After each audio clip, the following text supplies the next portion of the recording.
I found out my ex was cheating a few months ago, and honestly, I thought that was the end of it. I packed my stuff, moved out, and told myself I was done. It was rough, lots of sleepless nights, way too much overthinking, but I started to heal.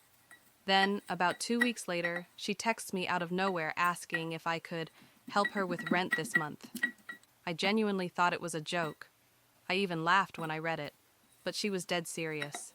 Said she was in a tough spot, and that since we'd lived together before, I should understand how hard it is out there.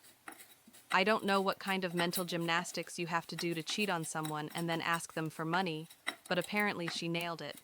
The crazy part is, for a second, I almost said yes. Old habits, I guess.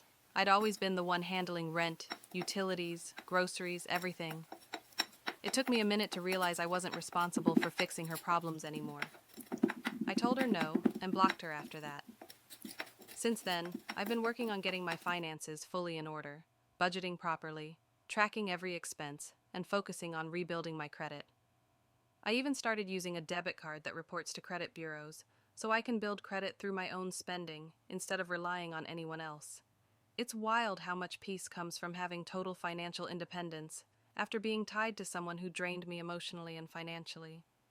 If there's one thing I learned from that mess, never mix love and bills unless you're sure you're both actually on the same team.